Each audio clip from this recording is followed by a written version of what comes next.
नमस्कार दोस्तों। आज हम बात करेंगे देश के दूसरे सर्वोच्च पद यानी कि उपराष्ट्रपति वाइस प्रेसिडेंट के बारे में। दोस्तों, अभी हाल ही में उपराष्ट्रपति का चुनाव हुआ है और 14वें उपराष्ट्रपति के रूप में धनखड़ जी की नियुक्त किए गए हैं। दोस्तों, इनके बारे में पूरा प्रोसेस देखेंगे, क्या होते हैं उपराष्ट्रपति, क्या होते हैं इनके कर्तव्य। तो सबसे पहले इनके निर्वाचन के बारे में दोस्तों देखेंगे, किस प्रकार से ये निर्वाचित होते हैं, इनका चुनाव किस प्रकार से होता है, कौन कौन इनके चुनाव में भाग ले सकता है, क्या क्या योग्यताएं होती हैं उपराष्ट्रपति के बारे में, इन्हें शपथ कौन दिलाता है, क्या क्या इनके लिए शर्तें होती हैं, पदावधि कितनी होती है इनको, क्या इनको किस प्रकार से पद पर से हटाया जा सकता है, क्या इन पर महाभियोग चलाया जा सकता है, पद रिक्तता की स्थिति कब बनती है कि उपराष्ट्रपति का पद रिक्त हो जाता है, इनके दो प्रमुख कार्यों का भी जिक्र करेंगे, वेतन और भत्ते 2018 से पहले के वेतन और 2018 के बाद के वेतन का भी जिक्र करेंगे और भारत व अमेरिका के उपराष्ट्रपति की तुलना भी करेंगे। तुलना दोस्तों इसलिए करेंगे क्योंकि जो उपराष्ट्रपति का पद है वह अमेरिका के उपराष्ट्रपति के तर्ज पर बनाया गया है, यानी कि भारत के उपराष्ट्रपति का जो पद है वो अमेरिका से लिया गया है। आइए एक एक करके इन सबको देखते हैं। चलते हैं पहले स्लाइड की तरफ। वो कह रहा है उपराष्ट्रपति का दोस्तों जो जिक्र है वो अनुच्छेद 63 से लेकर अनुच्छेद 71 तक उपराष्ट्रपति का जिक्र है। देश का दूसरा सर्वोच्च पद होता है, तो पहला सर्वोच्च पद किसका होता है, वो राष्ट्रपति का, और दूसरा उपराष्ट्रपति का। तो दूसरा सर्वोच्च पद होता है। उपराष्ट्रपति का पद अमेरिका के उपराष्ट्रपति के तर्ज पर बनाया गया है। ये काफ़ी इंपॉर्टेंट है कि उपराष्ट्रपति का पद किससे लिया गया है, तो अमेरिका के उपराष्ट्रपति से। निर्वाचन की दोस्तों अगर हम बात करें तो इनका जो निर्वाचन है वो आनुपातिक प्रतिनिधित्व के आधार पर एकल संक्रमणित द्वारा गुप्त मतदान से होता है, जिस प्रकार से राष्ट्रपति का होता है। अगली बात करें इसमें कौन कौन भाग ले सकता है इनके निर्वाचन में दोस्तों, तो इनके निर्वाचन में संसद के यानी कि लोकसभा और राज्यसभा दोनों के निर्वाचित और मनोनीत दोनों सदस्य भाग ले सकते हैं। जबकि हमने अभी राष्ट्रपति में देखा था कि राष्ट्रपति में सिर्फ और सिर्फ निर्वाचित सदस्य भाग लेते हैं, मनोनीत नहीं। लेकिन राष्ट्रपति के चुनाव में संसद के साथ साथ राज्य विधानसभा के भी सदस्य, जी हाँ दोस्तों, राज्य विधानसभा के भी सदस्य भाग लेते हैं। लेकिन उपराष्ट्रपति के चुनाव में सिर्फ संसद के सदस्य भाग लेते हैं, न कि राज्य विधानसभा के सदस्य भाग लेते हैं। क्यों? इसके बारे में डॉक्टर भीमराव अम्बेडकर का एक कथन है। उन्होंने एक बात कही थी, राष्ट्रपति राष्ट्र का प्रमुख होता है और इसमें केंद्र तथा राज्य दोनों के प्रशासन करने की शक्तियां निहित होती हैं। इस प्रकार राष्ट्रपति के चुनाव में यह आवश्यक है कि न केवल संसद के सदस्य अपितु राज्य विधायिका के भी सदस्य भाग लें। ये कहा है किसने? डॉक्टर भीमराव अंबेडकर ने। लेकिन उन्होंने कहा कि उपराष्ट्रपति का कार्य सामान्य है, इसका मुख्य कार्य राज्यसभा की अध्यक्षता करना है। यह एक विरल अवसर होता है और वह भी अल्पकालिक समय के लिए, जब उसे राष्ट्रपति के कर्तव्यों का निर्वहन करने के लिए कहा जाता है। इस प्रकार यह आवश्यक नहीं लगता कि राज्य विधायिका के सदस्यों को उपराष्ट्रपति चुनाव में भाग लेने हेतु आमंत्रित किया जाए। ये कारण था कि राज्य विधानसभा के सदस्यों को उपराष्ट्रपति के चुनाव में भाग क्यों नहीं लेते हैं। तो दोस्तों इसमें भाग कौन लेता है, तो संसद के निर्वाचित और मनोनीत दोनों सदस्य भाग लेते हैं। अगले टॉपिक पे आते हैं। योग्यताओं का जिक्र हो रहा है कि उपराष्ट्रपति बनने के लिए क्या क्या योग्यताएं होनी चाहिए। तो पहली योग्यता, वह भारत का नागरिक होना चाहिए, जो कि काफ़ी इंपॉर्टेंट है। निश्चित तौर पे वो होना चाहिए 35 वर्ष की आयु पूरी कर चुका होना चाहिए। जी हाँ, मिनिमम उसकी एज जो है 35 साल होनी चाहिए। किसी भी प्रकार के लाभ के पद पर ना हो, जी हाँ, यानी किसी प्रकार की नौकरी ना कर रहा हो।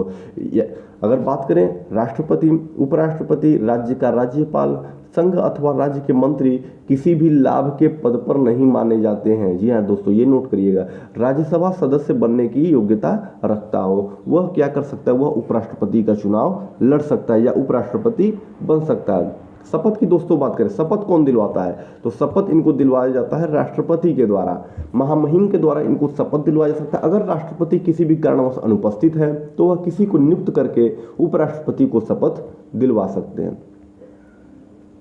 दोस्तों अगर बात करें पदावधि की, कार्यकाल की इनकी, तो इनका जो कार्यकाल होता है वो 5 वर्ष तक होता है और ये कितनी भी बार निर्वाचित हो सकते हैं। कोई निश्चित नहीं है कि 1 बार होंगे कि 2 बार होंगे, 3 बार, कितनी भी बार ये निर्वाचित हो सकते हैं।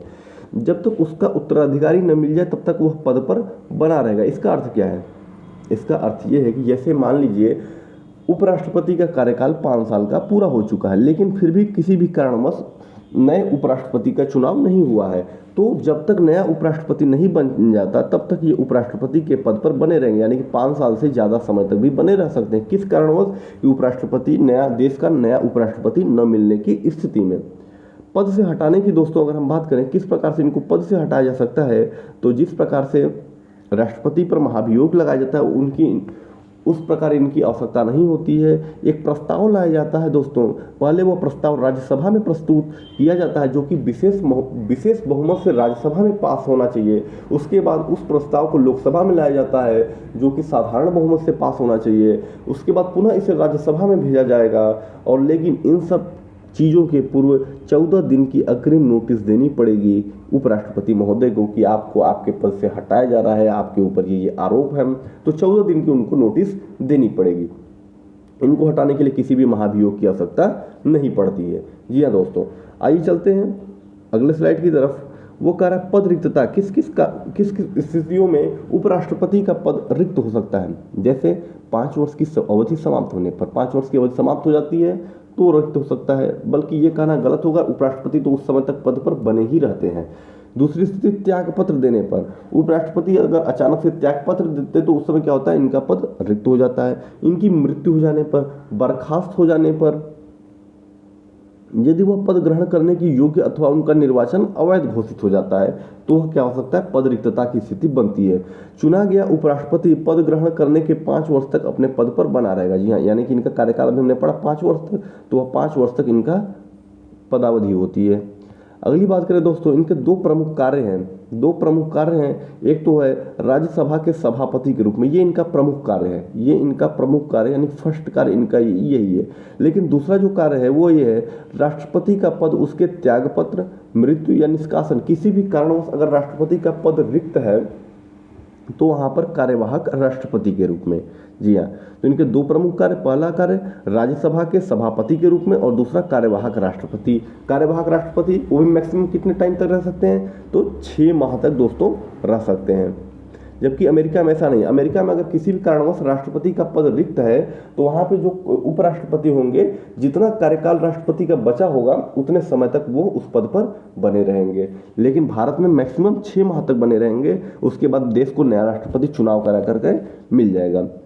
राष्ट्रपति के रूप में कार्य करने के दौरान उपराष्ट्रपति राज्यसभा के सभापति के रूप में कार्य नहीं करता है। ध्यान दीजिएगा, जब भी वो राष्ट्रपति नियुक्त होंगे तो सभापति के रूप में कार्य नहीं करेंगे। जब सभापति के रूप में कार्य नहीं करेंगे तो अपनी जो वेतन है वो भी सभापति का नहीं लेंगे, वो भी राष्ट्रपति का ही वेतन लेंगे। चलते हैं अगले स्लाइड की तरफ। वो कह रहा है वेतन और भत्ते।